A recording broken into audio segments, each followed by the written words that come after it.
प्रभु राम देव भगवान अल्लाह खुदा ईश आदि नाम एक ही शक्ति के हैं। वो कैसा है, कहां है, कैसे मिलता है, किसने देखा है? ये प्रश्नवाचक चिन्ह पूर्ण रूप से हटाने के लिए अवश्य सुनिए जगत गुरु तत्वदर्शी संत रामपाल जी महाराज के अमृत वचन, सर्व पवित्र धर्मों के पवित्र शास्त्रों के आधार पर।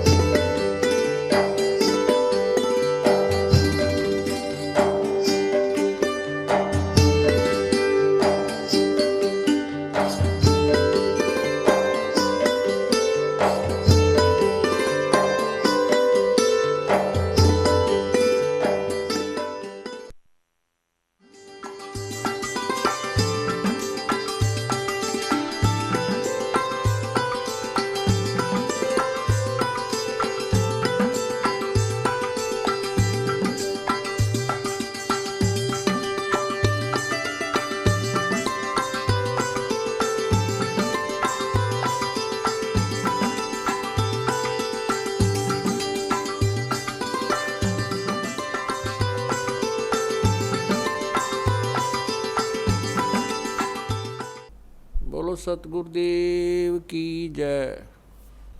बंदी छोड़ कबीर परमेश्वर जी की जय। बंदी छोड़ गरीबदास जी महाराज जी की जय की जय।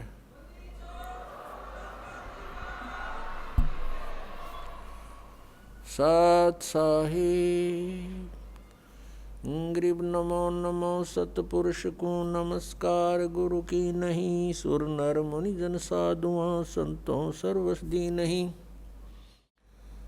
सतगुरु साहेब संत सब डंडो तुम प्रणाम। आगे पीछे मध्य हुए तिनको जहाँ कुर्बान। नराकार निर्विषम काल जाल वैभंजनम। निर्लेपम निज निर्गुणम अकल अनुपवेशोन्दुनम। सोहम सुरति समाप्तम सकल समाना नीरतलय। उज्ज्वल हीरंबर हरदमम बेपरवा अथा है। वार पार नहीं मध्यतम। ग्रीव जो सुमर सिद्ध होई। गणनायक गलता ना करो अनुग्रह सोई। पारस पद परवाना। आदि गणेश मनाऊं गणनायक देवन देवा। चरण कमल लो लाऊं आदंत करूं सेवा। परम शक्ति संगीतम रिद्धि सिद्धि दाता सोई। अवगत गुण अतीतम सत्पुरुष निर्मोही। जगदम्बा जगदीशम मंगल रूप मुरारी। तन मन अर्पों शीसम भक्ति मुक्ति भंडारी। सुर नर मुनि जन ध्यावे ब्रह्मा विष्णु महेशा। शेष सहस मुख गावे पूज्य आदि गणेशा। इंद्र कुबेर सरीखा वरुण धर्म राय ध्यावे। समर्थ जीवन जी का मन इच्छा फल पावे। 33 कोटि आधारा ध्यावे शेष 88। उतरे भव जल पारा कट है यम की फांसी। 33 कोटि आधारा ध्यावे शेष 88। उतरे भव जल पारा कट है यम की फांसी।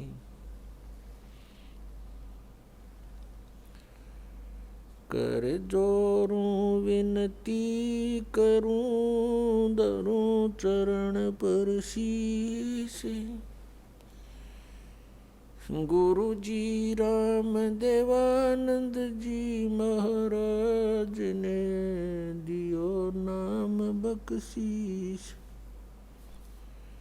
कोटि कोटि सिजदा करूं कोटि कोटि प्रणाम। चरण कमल में राखियो मैं बंदी जो गुलाम।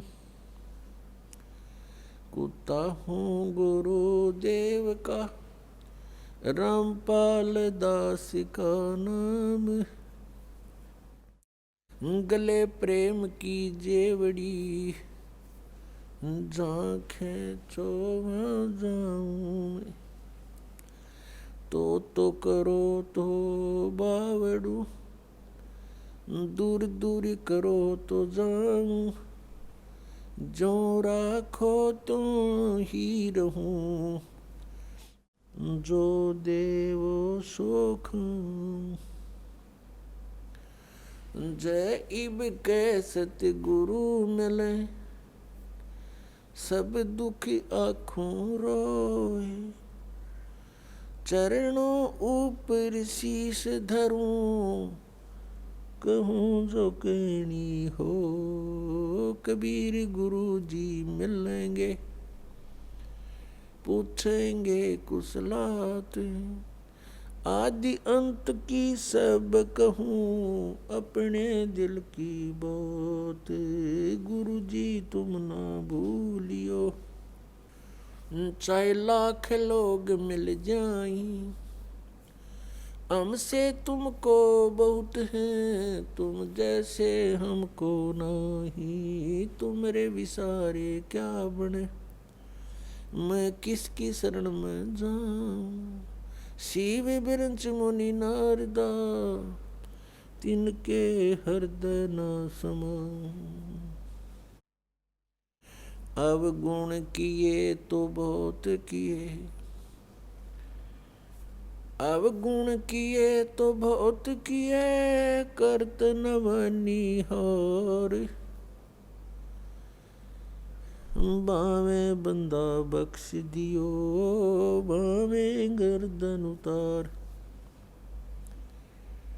अवगुण मेरे बाप जी बख्शो गरीब नवाज जो मैं पूत कुपूत हूँ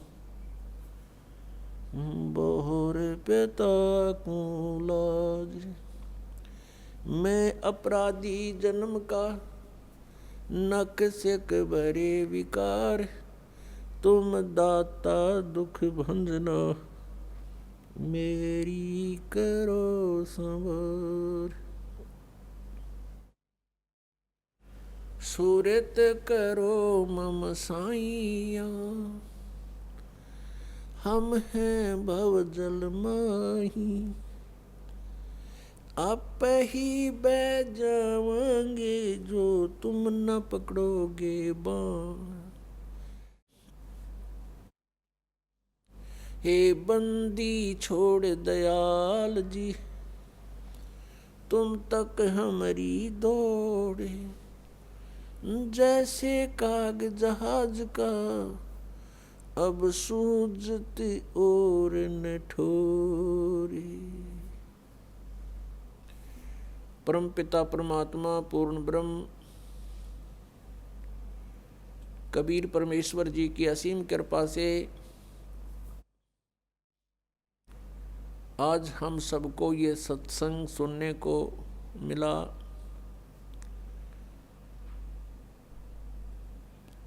बहुत ही पुण्यकर्मी प्राणी को मनुष्य शरीर प्राप्त होता है, उससे भी पुण्यकर्मी प्राणी वो है जो सत्संग प्राप्त कर लेता है। पुण्यात्माओं, आप सभी उन विशेष पुण्यात्माओं में से हो, परमात्मा की आप विशेष प्रियात्मा हो जो सत्संग सुन रहे हैं। सत्संग में आने से हमें ज्ञान होता है कि हमारा जन्म हुआ किस लिए, हमारा जन्म हुआ तो मृत्यु क्यों हो रही है। हम सारा जीवन जिन भी वस्तुओं को कलेक्ट करने में लगा देते हैं, कोई मकान बनाया है, कहीं कोई कार खरीदी है, कितने कोई मोटरसाइकिल ली है और अन्य बहुत सा सामान हम इकट्ठा करते हैं और फिर हम तुरंत मर जाते हैं, मृत्यु हो जाती है। हम सारा जीवन यही सोचते रहते हैं कि ये घर मेरा है, ये परिवार मेरा है, ये पुत्र मेरा है या बेटी मेरी है, ये कार मेरी है या कोठी मेरी है। मृत्यु के तुरंत बाद इस शरीर का अंतिम संस्कार कर दिया जाता है और जीव का पता नहीं वो कहाँ चला जाता है। तो ये हमारा कहाँ था, ये हमारा कैसे हुआ, ये प्रत्येक प्राणी को ये ज्ञान है कि मृत्यु बहुत बुरी चीज है और सभी मृत्यु से डरते हैं और मृत्यु कंपलसरी। तो ये ऐसा क्यों हो रहा हमारे साथ कि हम मृत्यु से डरते हैं? अपने शरीर की रक्षा के लिए हम अपने प्रॉपर्टी को भी बेच करके ट्रीटमेंट पर लगाना उचित समझते हैं ताकि हमारा जीवन बना रहे, और सब कुछ करने के उपरांत भी एक दिन मृत्यु होनी ही होनी है। और ये मृत्यु हमें बिल्कुल खटकती है, कतई नहीं अच्छी लगती। इसका कारण क्या है? कभी माइंड पर थोड़ा बहुत हम विचार करने की सोचते, वजन डालते हैं तो कोई विकल्प नजर नहीं आता था, क्योंकि हम देखा करते थे कि जिनको हम भगवान मानते हैं वो भी मरे, श्री राम श्री कृष्ण, और उनकी मृत्यु देखी जाए तो बहुत आम व्यक्ति से भी गलत ढंग से हुई। भगवान श्री रामचंद्र जी ने सरयू नदी में जल समाधि ली जीवित। भगवान श्री कृष्ण जी के पैर में विषाक्त तीर मार के उनका वध हुआ। तो अब हम सोचने पर विवश हो चुके कि ये ऐसा क्यों हो रहा है।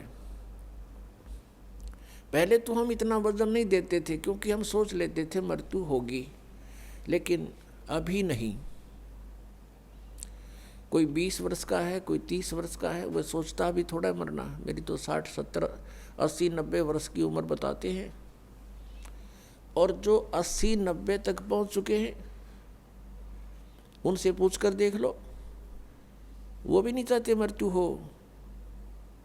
कहते हैं अभी तो और 10-20 वर्ष है, 100 वर्ष तो जीते ही हैं, और कभी भी मृत्यु हो जाती है तो हमारा जो एस्टीमेट था वो गलत हो गया। तो हमारा एस्टीमेट एक जीव का एस्टीमेट है, अप्रोक्सीमेशन है। तो इसके लिए हमने परमेश्वर के द्वारा दिए गए उस ज्ञान पर चलना पड़ेगा, तभी हम सफल होंगे। अब हम मृत्यु को बिल्कुल पसंद नहीं करते, मृत्यु हो रही है। इसका कारण क्या है? क्योंकि हम ऐसे स्थान से आए हुए हैं जहां मृत्यु नहीं होती थी और वृद्ध अवस्था भी वहां नहीं थी। प्राणी मनुष्य जीवन प्राप्त करके बुढ़ापा पसंद नहीं करता और कंपलसरी मृत्यु पसंद नहीं करता, कंपलसरी होगी। तो ये वहां नहीं थी जहां से हम आ गए अपनी गलती करके। अब चाहे कोई 70-80 साल वर्ष का हो गया है, वो भी नहीं सोचा है मैं युवा दिखाई दूं, और किसी अच्छा कोई सेठ है या कोई राजनेता है, पैसे का ब्योंत है, विदेशों में जा करके, फॉरेन में जाके और पूरी अपनी स्किन वो कराते हैं चेहरे की, दोबारा उसकी बढ़िया मेकअप बनवा का सर्जरी करवा के और युवा दिखाई दूं। कितने दिन हो गया सर्जरी कामयाब, और फिर कभी गोली से मारा जा, एक्सीडेंट दुर्घटना मर जाता हुआ रहेगी, मेकअप बड़ी बनाई। तो जो हमने इस मिट्टी से लाभ लेना था उसका हमने पता नहीं चला, इसको कैसे सदुपयोग करें। हम ऐसे लोक में रहते थे जहां वृद्धावस्था नहीं आती थी, सदा युवा रहते थे और मृत्यु नहीं होती थी। और जब तक हम उस स्थान पर नहीं जालेंगे तब तक ये रोग कटे नहीं या समस्या समाधान हो नहीं सकता। उसके लिए जानकारियां सत्संग में बताई जाती है। क्या बताया जाता है?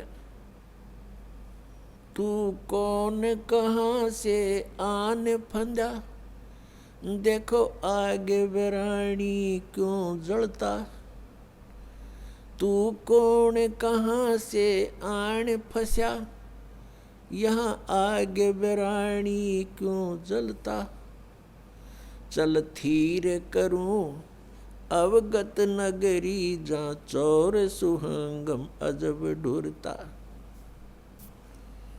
क्या बताते हैं कि तू कहाँ से आके फंस गया और यहाँ बिरानी आग में जल रहा है। और परमात्मा कह रहे हैं कि चल तुझे वहाँ ले चलता हूँ जहाँ जीव कभी नहीं मरता, उस लोक में चलो जहाँ जाने के बाद फिर कभी मृत्यु नहीं होगी। वो सत्यलोक है। सत्यलोक से हम सभी आए हुए हैं और यहाँ हम कैसे आ गए, हमसे कौन सी भूल बनी थी, ये भी परमात्मा ने ही आकर हमें याद दिलाई है। क्योंकि हम जो गलती वहाँ कर चुके थे हम उसको गलती नहीं मान रहे थे। जो हम सतलोक में गलती किया करते थे हमने उस गलती को गलती नहीं माना था।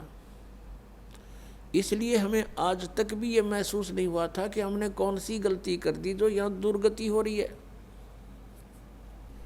तो ये जानकारी आपको सत्संग में बताई जाती है, दी जाती है। और ये ज्ञान जो आपको सुनाया जा रहा है ये परमेश्वर ने स्वयं आकर ही बताया है। पुण्यात्मा, ये अमर कथा जो आपको सुनाई जा रही है ये सत्यनारायण कथा है। और हमने जो कथाएं सुन रखी हैं वो सत्यनारायण कथा नहीं थी। सत्यनारायण का अर्थ होता है सत्यनारायण। सत्य माने अविनाशी, जिसका नाश कभी ना हो, सच्चा भगवान, सच्चा साहिब। हम सत साहिब बोलते हैं उसको। और पहले उसको सत्यनारायण कहा करते थे। सत्यनारायण। नारायण का क्या अर्थ होता है कि जल के ऊपर विराजमान होने वाला परमात्मा। वो परमात्मा नारायण जो है ये कबीर देव है, कबीर साहब है, जो जल के ऊपर आके विराजमान होता है कमल के फूल पर। ये सत्यनारायण है, ये अविनाशी परमात्मा है। हम इसको सत साहब बोलते हैं, सत साहिब। जैसे साहब कहते हैं साहब, ये फलाना साहब, ये मंत्री साहब, प्रधानमंत्री साहब। तो हम उसको बोलने में थोड़ा साहिब बोल देते हैं, बोलने में सुथरा सा लगे साहिब। नहीं तो ये सत साहब कहो, सत साहिब, सत साहब एक ही बात। तो सत्य साहिब यानी सत्यनारायण भगवान। सत्यनारायण, सत्य माने सच्चा, अविनाशी। तो हम जिनको सत्यनारायण मानकर उनकी कथा सुनते और सुनाते थे वो सत्यनारायण नहीं थे, वे अविनाशी नहीं थे। जैसे विष्णु जी, श्री विष्णु जी, श्री ब्रह्मा जी, श्री शिव जी, ये नासवान थे। तो हमने अभी तक न तो सत्यनारायण का ज्ञान था और न ही सतलोक का। गीता जी अध्याय नंबर 18 के श्लोक नंबर 62 में कहा कि अर्जुन तू सर्वभाव से उस परमेश्वर की शरण में जा, उसकी कृपा से ही तू परम शांति को और सनातन परम धाम को प्राप्त होगा। उसी परमेश्वर की कृपा से सनातन परम धाम और परम शांति। जब तक जन्म मृत्यु है जीव को शांति नहीं हो सकती। क्योंकि इस पृथ्वी पर आप किसी भी जीव को देख लो, किसी को भी चैन नहीं है। हम राजा लोगों को ये समझते थे ये बड़े सुखी हैं, इन जैसा दुखी धरती पर इंसान नहीं। ये सत्कर मान लेना। अब इनके बस की बात नहीं, ये राज ना करें क्योंकि इनके भाग में लिख रखा है, इसकी इनकी किस्मत है, पिछले पुण्य है। उन पुण्यों के प्रतिफल में उनको ये समस्या मिली हुई है। देखो एक छोटे से परिवार का एक मुखिया होता है जिसमें 5-7 सदस्य होते हैं। उनकी व्यवस्था में वो कितना दुखी रहता है। किसी कोई बीमार हो गया, किसी के कपड़े लेने हैं, किसी की फीस भरनी है, फिर विवाह के योग्य हो गए, विवाह ना हुआ तो चिंता होगी, तो फिर आगे मनमाने और समस्या, पुत्र ना हुए उनका तो समस्या। तो कहने का भाव ये है, वो एक ही छोटे से परिवार के पोषण में रात को भी सपने में भी दुखी रहता है। और राजा तो एक बहुत बड़े क्षेत्र का मुखिया बन जाता है, पिता बन जाता है। राजा प्रजा का पिता होता है और उसको कितनी चिंता रहती है, कहीं फ्लड आ गया है तो राजा को धक्कदेसी होगी, कि दुर्घटना होगी तो उसी को समस्या होती है। कहीं कुछ बनाना है, कहीं कोई अशांति फैल गई है, कोई MLA खिसकन की सोच रहा है तो नींद आवा नहीं। तो यहाँ कहते हैं परमात्मा कि यहाँ शांति नहीं किसी प्राणी को। राजा लोग निर्धन तो सोचता है धनवान सुखी, धनवान सोचते हैं कि राजा सुखी। राजा सोचता है कि भाई स्वर्ग में बताओ सुख तो वहाँ होगा। ये सत्कर मान लेना आप। इन राजा लोगों को सुख नाम की चीज नहीं है, सपने में भी नहीं सुख इनको। और फिर ये सोचते हैं स्वर्ग में सुख है। जिन बकवादों को हम सुख मानते हैं वो सुख नहीं है। परमात्मा कहते हैं झूठे सुख को सुख कहे, ये मान रहा मनमोद, ये सकल जबीना काल का कुछ मुख में कुछ गोद। बेटा जाया खुशी हुई बहुत बजाए थाल, ये तो आना जाना लगा हुआ है जो कीड़ी का नाड़।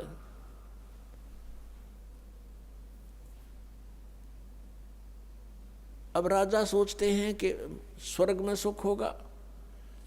अब स्वर्ग के देवता जो उनकी दुर्गति, उनके इतिहास पढ़कर देखो पुराणों में, कभी असुर और देवताओं का, असुरों का युद्ध हो गया, राक्षसों का। कभी देवता हार गए, कभी असुर हार गए। इंद्र जो स्वर्ग का राजा होता है गद्दी छोड़ भाग गया, असुरों ने कब्जा कर लिया स्वर्ग पर। वो कहीं जंगल में भूखा प्यासा भटक रहा है। और इंद्र सोचता है कि ब्रह्मा विष्णु महेश सुखी होंगे। ये 3 लोग के एक एक विभागीय मंत्री हैं। अब ये ब्रह्मा विष्णु महेश कितने सुखी हैं। श्री विष्णु जी के अवतार श्री कृष्ण जी, श्री रामचंद्र जी, श्री रामचंद्र के रूप में राजा दशरथ के घर जन्म जब श्री विष्णु जी का हुआ, युवा हुए, युवा होते विवाह हुआ, विवाह होते ही वनवास हुआ, वनवास से सीता का हरण हुआ, यानी उसकी पत्नी का रावण उठा ले गया। और फिर रावण के साथ युद्ध हुआ, पुण्यात्माओं करोड़ों व्यक्ति मारे गए वहां पर। तब सीता की वापसी हुई। वापसी आने पर बड़ी खुशी बनाई, नगरी में दीप जलाए गए घी के। सीता के वापस, श्री राम के वापस आने पर, सीता लौटा लाने पर, और कुछ दिनों के बाद सीता जी का निष्कासन कर दिया श्री रामचंद्र जी ने स्वयं ही। किस बात पर के एक धोबी ने व्यंग कस दिया, वो अपनी पत्नी को धमका रहा था रात्रि के समय। वो किसी उस आपस में कहा सुनी होने से उस धोबी की पत्नी घर से बाहर चली गई थी कहीं अपने रिश्तेदारी में। फिर वो वापस लेकर आया तो उसको धमका रहा था कि मैं तुझे घर नहीं रखूंगा, तू 3 दिन कहाँ रही। मैं दशरथ के पुत्र जैसा नहीं हूं जो वहां पर 12 वर्ष तक रावण के पास रही, उसको फिर घर ले आया। उधर से श्री रामचंद्र जी राजा थे अयोध्या के। पहले राजा लोग अपनी प्रजा के दुख सुखों को स्वयं ही जाना करते थे। रात्रि के अंदर वेश बदल कर घूमा करते थे। ये बात जब देखा कि किस घर में क्या आवाज़ आ रही है, वहाँ खड़ा होकर सुना, तब उसने सुनने को मिला कि मैं उस राजा दशरथ के पुत्र रामचंद्र जैसा नहीं हूँ जो रावण के पास उसकी पत्नी रही और उसको घर में रखे हुए है, तो सुबह निकल जाना यहाँ से। इस बात को सुनकर ही श्री रामचंद्र जी ने सीता जी को निष्कासित कर दिया, निकाल दिया घर से, कि नगरी के लोग मेरे ऊपर व्यंग कस रहे हैं और मैं ये बात नहीं सुन सकता। पुण्यात्माओं, जब सीता जी को रामचंद्र जी लाने लगे रावण का वध करके लंका का राज्य विभीषण को देकर, तब श्री रामचंद्र जी ने कहा था कि मैं तेरी परीक्षा लूंगा और यदि परीक्षा में सफल होगी तो मैं ले चलूंगा, नहीं तो नहीं ले चलूंगा। मैं तुझे अग्नि में जलाऊंगा, यदि तू अग्नि में जल गई तो समझूं तेरी कि तू कलंकित थी, तू रावण को समर्पित हो चुकी थी, और यदि अग्नि में तू नहीं जली तो मैं निष्कलंक जानूंगा, तब तुझे ले चलूंगा।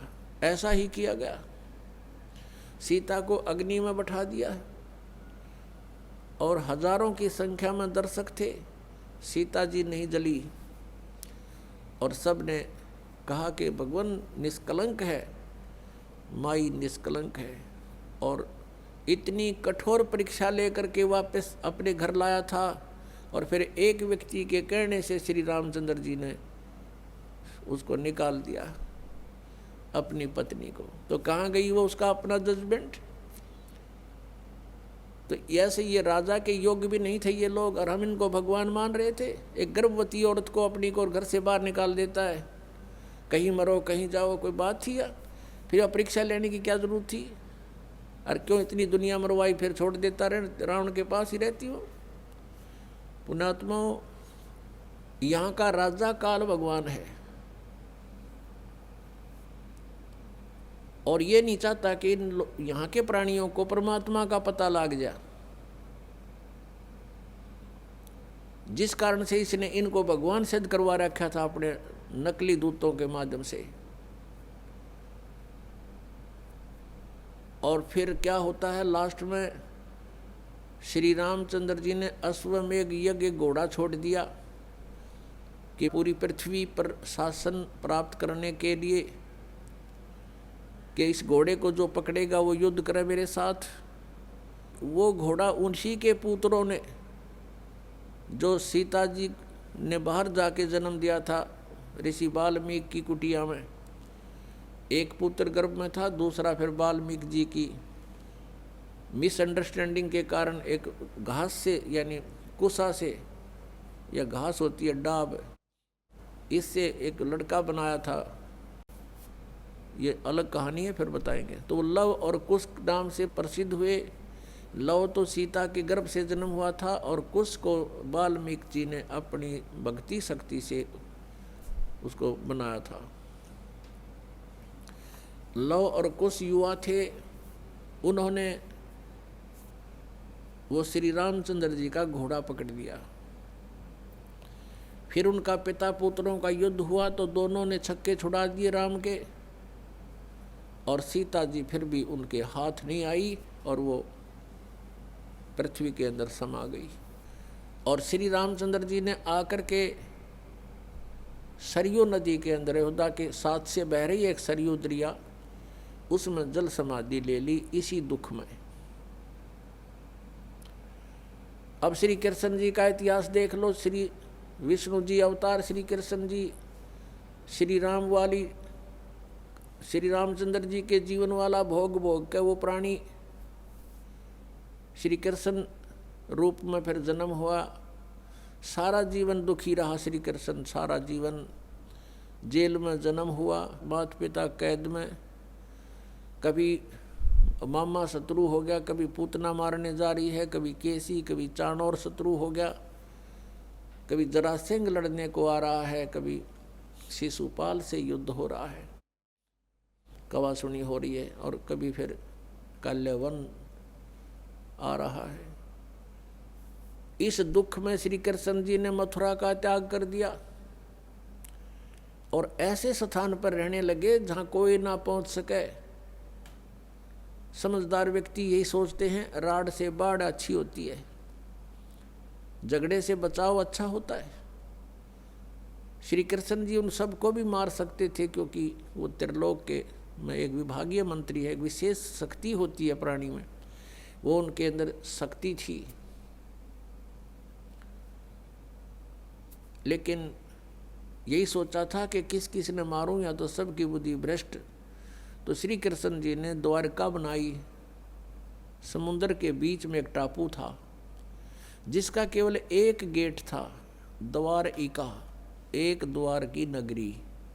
और ये सोच करके वहाँ यदि इतनी दूर, पहले तो कोई आवेगा नहीं, ऐसे स्थान पर जा रहे हम, और वहाँ कोई आवेगा युद्ध करने, तो हम एक ही तरफ से उसका सामना कर सकते हैं, इसलिए एक गेट था उसका, और बाकी 3 समुद्र था 3 तरफ।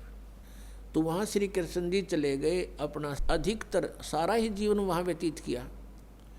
यहाँ तो ज़्यादा से ज़्यादा 18 साल के 20 वर्ष के तक यहाँ रहे थे द्वारका में, और बाकी फिर लगभग 200 वर्ष तक जिए थे श्री कृष्ण जी, और बाकी का समय द्वारका में व्यतीत किया था उन्होंने। तो अब ये जो लोग अनजान संत ऋषि, ये गुरु नकली हमें भ्रमित करते हैं कि द्वारका का उस गोवर्धन की परिक्रमा करनी चाहिए और वृंदावन अवश्य जाना चाहिए, मथुरा में अवश्य जाना चाहिए, वहाँ हमारे भगवान ने लीला की है, उनके चरण कमल टिके हैं, वहाँ घूमा करते थे, स्नान किया करते थे। अरे श्री कृष्ण जी यहाँ 20 वर्ष रहे थे मथुरा में, बाकी 180 साल तो वहाँ रहे हैं द्वारका में, और वहाँ का नामो निशान मिट गया उस द्वारका को।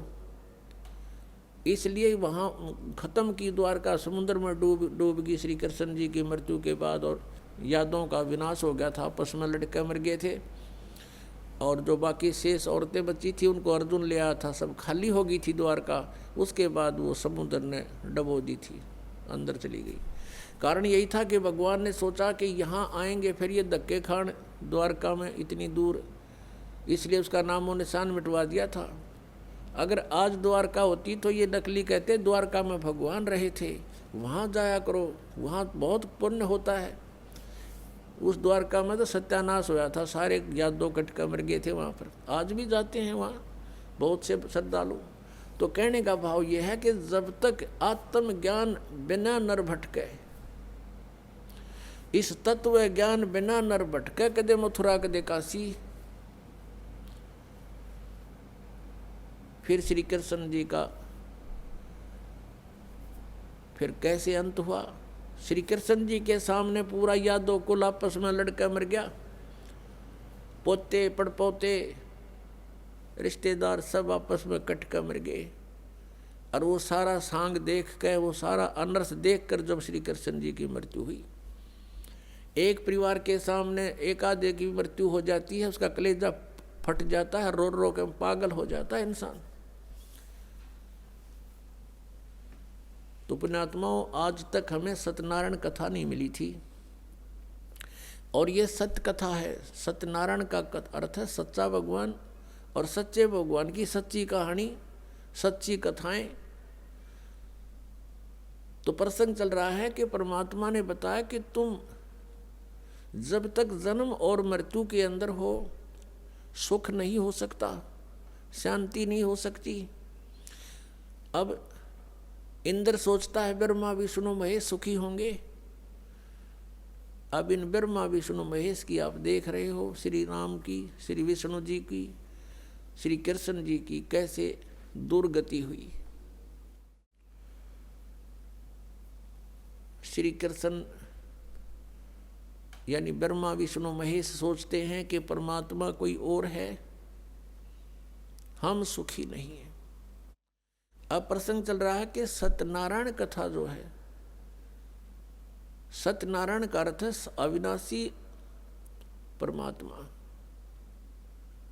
ब्रह्मा विष्णु महेश ये सत्यनारायण नहीं है। श्री विष्णु जी को हम सत्यनारायण जानकर किसकी कथा सुना और सुनाया करते थे, सुनते और सुनाते थे। आपको दिखाते हैं कि श्री ब्रह्मा जी, श्री विष्णु जी, श्री शिव जी ये सत्यनारायण नहीं थे, अविनाशी भगवान नहीं थे, ये नाशवान थे, इनकी जन्म मृत्यु होती थी। एक झलक दिखाएंगे आपको, समझदार को संकेत बहुत होता है। देखिएगा श्रीमद् देवी भागवत, श्रीमद् देवी भागवत गीता प्रेस गोरखपुर से प्रकाशित है। ये इसके संपादक हैं हनुमान प्रसाद पोदार, चिमन लाल गोस्वामी। ये कहाँ से मुद्रित है? प्रकाशक एवं मुद्रक हैं गीता प्रेस गोरखपुर, गोविंद भवन कार्यालय कोलकाता का संस्थान। इसका एक थोड़ी सी झलक दिखाते हैं। 123 पृष्ठ, तीसरा स्कंध, 123 पृष्ठ है, ये तीसरा स्कंध। भगवान विष्णु, श्री विष्णु जी अपनी माता दुर्गा की स्तुति करते हुए बता रहे हैं, तुम शुद्ध स्वरूपा हो, ये सारा संसार तुम इसे उद्भासित हो रहा है। मैं ब्रह्मा और शंकर हम सभी तुम्हारी कृपा से विद्यमान हैं। हमारा आविर्भाव और तिरोभाव हुआ करता है। आविर्भाव माने जन्म और तिरोभाव माने मृत्यु। हमारा तो जन्म और मृत्यु हुआ करता है। केवल तुम ही नित्य हो, जगत जननी हो, प्रकृति और सनातनी देवी हो। ये प्रकृति दुर्गा को कहते हैं, ये भी ध्यान रखना, ये गीता जी में काम आओगा आपका। भगवान शंकर बोले, देवी यदि महाभाग विष्णु तुम्ही से प्रकट हुए हैं तो उनके बाद उत्पन्न होने वाले ब्रह्मा भी तुम्हारे ही बालक हुए। फिर मैं तमोगुणी लीला करने वाला शंकर क्या तुम्हारी संतान नहीं हुआ? अर्थात मुझे भी उत्पन्न करने वाली तुम ही हो। ये स्पष्ट हो गया। शंकर भगवान कहता है कि मैं जब ब्रह्मा भी आपसे उत्पन्न हुआ तो उसके बाद मेरी उत्पत्ति हुई, क्या मैं आपका बच्चा नहीं हुआ? मुझे भी उत्पन्न करने वाली तुम ही हो। शिवे संपूर्ण संसार की सृष्टि करने में तुम बड़ी चतुर हो। ये शिवे उसी को बोलते हैं, दुर्गा को। इस संसार की सृष्टि, स्थिति और संहार में तुम्हारे गुण सदा समर्थ हैं। उन्हीं तीनों गुणों से उत्पन्न हम यानी ब्रह्मा विष्णु एवं शंकर, रजगुण ब्रह्मा, सतगुण विष्णु, तमगुण शिव जी, शंकर भगवान नियमानुसार कार्य में तत्पर रहते हैं। अब इस पवित्र पुराण ने, इस श्रीमद् देवी भागवत पवित्र पुराण ने 4 कंसेप्ट क्लियर कर दिए। एक तो ये कि ब्रह्मा विष्णु महेश नासवान है, इनकी जन्म मृत्यु होती है, ये सत्यनारायण नहीं है। और दूसरा ये हो गया कि दुर्गा इनकी माता है तीनों की। तीसरा ये हो गया कि रजगुण ब्रह्मा, सतगुण विष्णु, तमगुण शिव जी। और चौथा कंसेप्ट ये क्लियर हो गया कि ये केवल नियमित कार्य ही कर सकते हैं, यानी जिसके भाग्य में जो कुछ लिखा है उतना ही दे सकते हैं। दुख है तो दुख ही देंगे, ये उसमें परिवर्तन नहीं कर पाओगे। और सुख है आपके भाग्य में तो उसको भी यदि आप इनकी भक्ति करते हो तो निर्बाध दिला देंगे। लेकिन ये कर्म, आपके कर्म में दुख है तो उसको परिवर्तन नहीं कर सकते, या किसी भी प्रकार के पाप कर्म दंड का नाश नहीं कर सकते। ना संचित कर्म को नाश कर सकते और न ही ये प्रारब्ध के कर्म का नाश कर सकते। और संचित जो हम कर रहे हैं, जो क्रियावान है, ये भी उसको नहीं बदल सकते। जैसे महाभारत का युद्ध हुआ, श्री कृष्ण जी ने बहुत कोशिश की, यानी विष्णु जी ने, कि ये युद्ध ना हो। उनकी 100 प्रयत्न करने पर भी युद्ध होकर ही रहा। तो जो क्रियावान कर्म थे वह भी ना बचे, उनको भी नहीं चेंज कर सके। कितना अनर्थ हुआ करोड़ों व्यक्ति मारे गए, वो सारा पाप पांडवों के सिर पर रखा गया। और प्रारब्ध के कर्म को ये अपना भी नहीं काट सकते। प्रारब्ध तो दूसरों का नहीं कैसे काटेंगे। जैसे श्री राम रूप में श्री रामचंद्र जी ने सुग्रीव के भाई बाली को मारा था,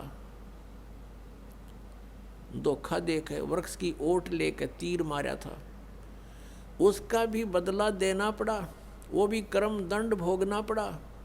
उसके प्रारब्ध में लिखा गया वो कर्म श्री कृष्ण रूप में। जो बाली वाली आत्मा थी वो तो एक शिकारी बना, और श्री राम वाली आत्मा श्री कृष्ण बने। और श्री कृष्ण जी का वध विषाक्त तीर यानी जहर से बुझे हुए तीर मार कर उस एक शिकारी ने उनका वध किया। तो उनका अपना भी कर्म भोगना पड़ा उन भगवानों को, जिनकी हम गुण गाया करते थे, जिनको सर्वशक्तिमान बताया करते थे, तो वो भी सर्वशक्तिमान नहीं पाए, ये अविनाशी भी नहीं पाए, क्योंकि इनकी जन्म मृत्यु होती है। इनके पिता कौन है? इनके पिता काल रूपी ब्रह्म है। पुण्यात्माओं, सत्संग के अंदर परमात्मा की याद दिलाई जाती है, आत्मा और परमात्मा की स्थिति बताई जाती है, कौन से कर्म अच्छे हैं कौन से बुरे हैं ये याद दिलाई जाती है। और आपको जो मिशन से जुड़ता है, जो भगवान चाहता है, उसको स्ट्रिक्टली कहा जाता है कि ये पाप नहीं करोगे, ऐसा नहीं करोगे तो तुम सफल होगे, सच्चाई है ये। तो फिर वो आपके क्रियावान कर्म भी बदलवा दिए जाते हैं। जैसे कोई शराब पीता है, कोई चोरी करता है, कोई मिलावट करता है, कोई जारी करता है, कोई और बकवाद करता है, वो सब छुटवाई जाती है। वो क्रियावान कर्मों को भी चेंज कर दिया जाता है। प्रारब्ध के अंदर आपकी किस्मत में कोई ज़बरदस्त दुख है, उसको भी परमात्मा हल्का करके नाश कर देते हैं। परमेश्वर शरण में आने से आई टले बला, और जय मस्तिष्क में जय भाग्य में सूली हुआ कांटे में टल जा। यदि आपके भाग्य में कहीं मृत्यु दंड लिखा हो, कहते कांटा लाग के, मनमाने ठोकर लाग के, अंगूठा फूट कर जीवन बच जा, इतना हल्का करके परमात्मा वो कबीर परमेश्वर आपके प्रारब्ध में लिखे हुए पाप कर्म का विनाश कर देते हैं। और संचित जो कर्म आपके वहाँ रखे हैं डिपॉजिट, उसका भी नाश कर देते हैं। क्या बताते हैं परमेश्वर अपनी महिमा? आप ही बतावें आकर के। जब ही सतनाम हृदय धरो, भयो पाप को नाश, जैसे चिंगारी अग्नि की भाई पड़े पुराने घास।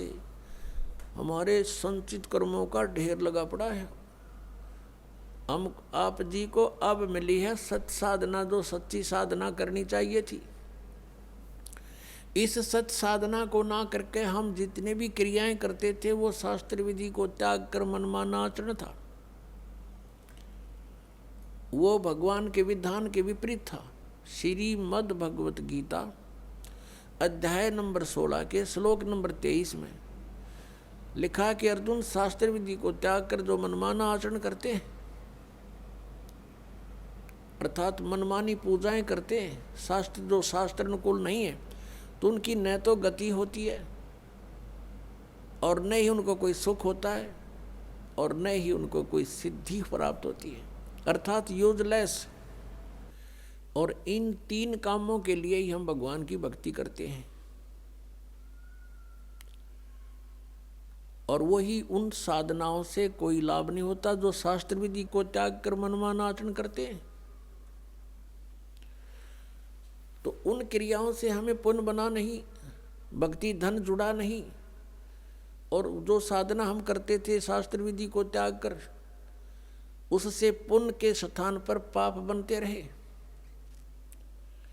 हम जिस लोक में रह रहे हैं ये काल का लोक है, यहाँ सुख नहीं, यहाँ तो सारा निर्दयी कार्य है इस भगवान का। क्योंकि जिसका नाम काल है, जो है ही कसाई, तो वहाँ सुख कैसे हो सकता प्राणी को? अब इसने ये खुद कहता गीता जी अध्याय नंबर 11 के श्लोक नंबर 32 में श्रीमद् भगवत गीता में कि अर्जुन मैं काल हूं और सबको नष्ट करने के लिए प्रवृत्त हुआ हूं। अर्जुन 11वें अध्याय के 21वें श्लोक में कह रहा है कि ये भगवान आप तो देवताओं को भी खा रहे हो, आप तो ऋषियों के भी खा रहे हो, और इस ऋषियों का समुदाय आपके आगे हाथ जोड़ रहा है, मंगल हो, बख्श दो। आप तो इनको भी खा रहे हो। ये कहता मैं तो काल हूं भाई, मैं ना छोड़ दूं किसी ने, और तू ना युद्ध करेगा तो भी मारूंगा इनको, ये तो मार रखे मैंने। तो पुण्यात्मा जो खुद न्यों कह मैं काल हूं और उसको हम भगवान मान रहे, हम तो सांप पूज रहे थे, सर्प। अब श्री कृष्ण काल नहीं थे। श्री कृष्ण जी ने इस गीता के ज्ञान से पहले अपने आप को कभी काल नहीं कहा और उसके बाद कभी अपने आप को काल नहीं कहा। ये तो काल जो है ये 21 ब्रह्मांड का स्वामी है और ब्रह्मा विष्णु महेश का ये पिता है। ब्रह्मा विष्णु महेश जी की दुर्गा माता है और ये इसको श्राप लगा हुआ ब्रह्म को, इस काल कहो चाहे ब्रह्म कहो, ये काल रूपी ब्रह्म भी कहलाता है। तो उस श्रापवश इसने 1 लाख मानव शरीरधारी प्राणी नित आहार करना पड़ता है और उसके लिए हमें यहां रोक रखा है इसने। अब जैसे कसाई बकरे पालता है, उन बकरों को सब सुविधाएं तो देता है वो, जैसे एक चारों तरफ से उनको बाड़ बना दी, कोई हिंसक पक्षी पशु और ना खा जाए उनको, और चरागाह बनवा दिया उनके लिए, घास फूस बोझड़े झाड़ उड़ खूब उत्पन्न हो गए।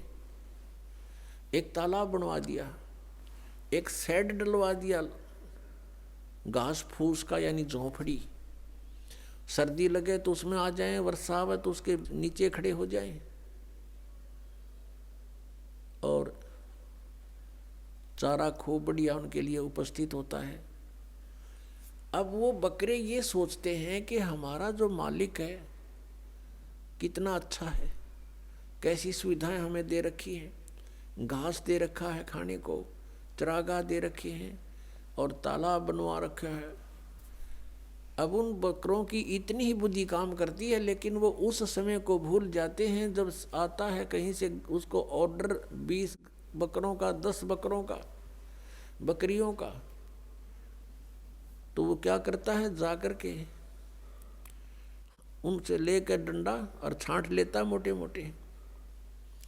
अब उसमें किसी का बेटा मरो, चाहे किसी की बेटी कटो, चाहे माँ कटो, चाहे बाप मरो, वो ना देखता है किसका बेटा है, किसकी माँ है, इसकी माँ का क्या हाल होगा, रोएगी, इसका बच्चे रोएंगे, तो वो तो उनको निकाल लाता है। वहाँ नहीं सोचता, उसके मन में भी ना आती है बातें, उसने तो छांटने मोटे मोटे और जाके कड़च करवा देता है, कटवा देता है।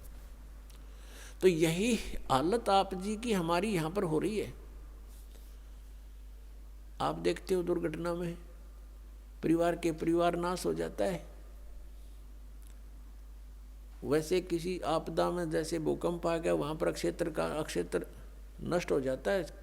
किसी परिवार के 4 मर गए, 5 मत, किसी के 6 मत, 3 मर गए, कुछ बालक बचे, किसी का बाप बच गया। तो ये स्थिति हमारी यहाँ पर है, जैसे वो कसाई के बकरों की होती है। और हम ये सोचते हैं देखो कितना अच्छा भगवान है, कितनी अच्छी पृथ्वी दे रखी है, इस पर अच्छे नाना भिन्न भिन्न प्रकार के फल फ्रूट हैं, काजू किस्म, सेब संतरे, कभी झरने बह रहे हैं, बढ़िया दरिया बह रही हैं, नीचे जल है, बहुत अच्छा वातावरण है, और हम संतान उत्पत्ति करते हैं और खाता वो है। लेकिन हम सोच नहीं पाए कि ये हो क्या रहा है, ये क्या हो रहा हमारे साथ, क्योंकि हमारी बुद्धि इतनी कमज़ोर बना दी इसने और ऐसा शरीर में हमें फिट कर दिया कि हम ज़्यादा सोच नहीं सकते। इसमें कभी कुछ हो रहा है, कभी कोई बीमारी या टेंशन, 100 प्रकार की समस्या इसके अंदर। तो ये ज्ञान भगवान ने आके बताया कि तुम यहाँ इस काल के लोक में रह रहे हो और यहाँ तुम सुख खोज रहे हो। तो जो प्रसंग चल रहा है कि ये पाप कर्म का नाश नहीं कर सकते और ये खुद भी दंड भोगते हैं। ब्रह्मा विष्णु महेश के पिता हैं ये काल भगवान। और जो शास्त्र विधि को त्याग का मनमाना आचरण करते हैं, तो हम ऐसे लोक में रह रहे हैं कि उस शास्त्र अनुकूल साधना करेंगे तो कुछ पुण्य तो हो जाएंगे, लेकिन पाप भी पैरेलल होंगे तो वो अलग से लिखे जाते हैं। जब तक हम परम पूज्य कबीर देव परमेश्वर की शरण में नहीं आते और वो भी परम संत के माध्यम से, नकली संतों से भी परमात्मा से कनेक्ट नहीं हो सकोगे, चाहे वो कबीर पंथी भी कहलाते हैं, क्योंकि उनके पास वो मंत्र नहीं है जिससे परमात्मा हमें लाभ दे सकता है। अब जैसे कोई गणते जांडी काटे तो कोई प्रॉपर वे थोड़ा ही है, वो तो बकवाद है। जांडी काटनी है तो तिखा कुआड़ा चाहिए, कट्टा कट कर दे 1 घंटे में साफ, और उस गणका लगा रहे होते 10 दिन तक कंडे मोर वाले। तो साधन ठीक हो परमात्मा के पाने का, परमात्मा मिलेंगे। तो प्रसंग चल रहा है कि जिस लोक में हम रह रहे हैं ये ऐसे निर्दयी का लोक है। आप यहाँ अपने पेट के लिए जा रहे हो, जाना पड़ता है, रास्ते में कीड़ी मकोड़ी ना जाने कितने जीव जंतु आपके पैरों के नीचे कुचले जाते हैं, और ये पता भी होता है और फिर भी नहीं बचा जा सकता हमसे।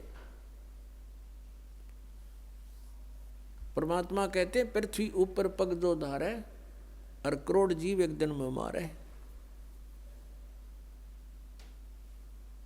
अब कहने का भाव ये है कि जो हम साधना करते थे शास्त्र विधि को त्याग के, उनसे पुण्य तो कोई बना नहीं था क्योंकि वो शास्त्र विरुद्ध होगी, और पाप अपने आप बने थे।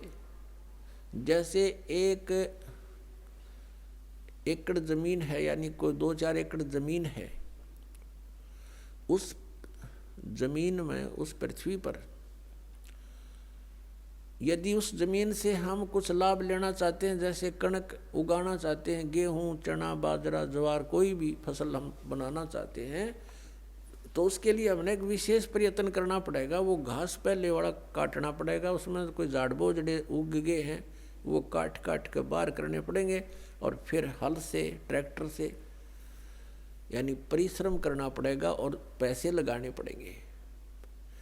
अपनी मेहनत से, मजदूरी से या पैसे से उसकी गुडाई करनी पड़ेगी। फिर बीज डालना, वो भी पैसा, यानी बीज जो डालेंगे चाहे मोल ला कर डालेंगे या अपने घर से डालेंगे तो वो भी पैसा ही लग रहा है।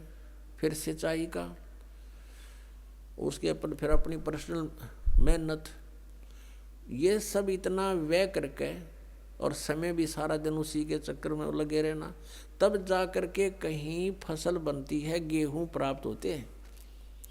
और उसी जमीन, उसी पृथ्वी को आप बिल्कुल ना छेड़ो, कुछ ना करो, उसमें भी फिर भी अपने आप अड़ंगा उग गया होगा,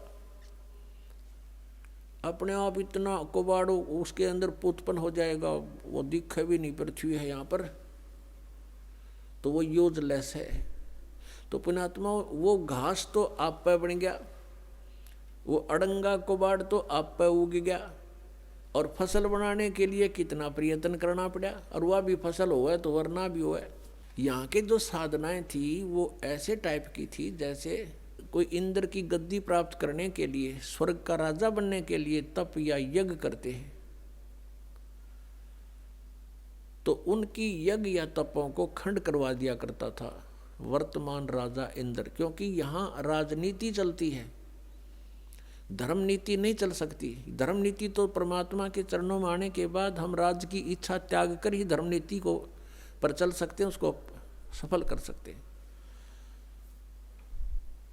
तो इंद्र अपनी राजनीति के आधार से कि कहीं कोई तेरी गद्दी प्राप्त करने की योग्य कोई ऐसा धार्मिक अनुष्ठान ना कर ले, तो उनको खत्म करवा देता था किसी ना किसी कारण से, खंड करवा देता। तो वो समझ ले जैसे किसान यहाँ पर खेती तैयार करता है, ओले आगे या वर्षा फ्लड आ गई, हो गया नाश बने बनाए का, या आग लग जा बनी बनाई फसल गेहूं का। तो यहाँ कहने का भाव ये है कि इतनी मेहनत के बाद भी आशा नहीं कि घर आ जाएगी, और घर आती है तो कितना प्रयत्न, और वैसे उसमें अड़ंगा वैसे उग गया उस जमीन में। तो ये हम जिस लोक में रह रहे हैं ये ऐसा स्थान है कि हमने अगर पुण्य करने पड़ेंगे इस शरीर से तो मेहनत करनी पड़ेगी, काम भी छोड़ना पड़ेगा, 10 रुपये भी लगाने पड़ेंगे, तब हम पुण्य प्राप्त कर सकते हैं। और साधना हमारी शास्त्र अनुकूल हो, शास्त्र विधि को त्याग कर मनमाना आचरण ना हो, तो तब हमें पुण्य मिलेंगे। और पाप बराबर में लिखे जाएंगे, पाप अलग लिखे जाते हैं, पुण्य अलग लिखे जाते हैं। जब तक हम कबीर परमेश्वर की शरण में नहीं आते हैं परम संत के माध्यम से, तब तक हम जो साधना करते हैं चाहे वो शास्त्र अनुकूल भी क्यों ना हो, तो भी हमारी दोनों लिखे जाएंगे, पुण्य न्यारे पाप अलग, और दोनों ही हमें प्राप्त होंगे।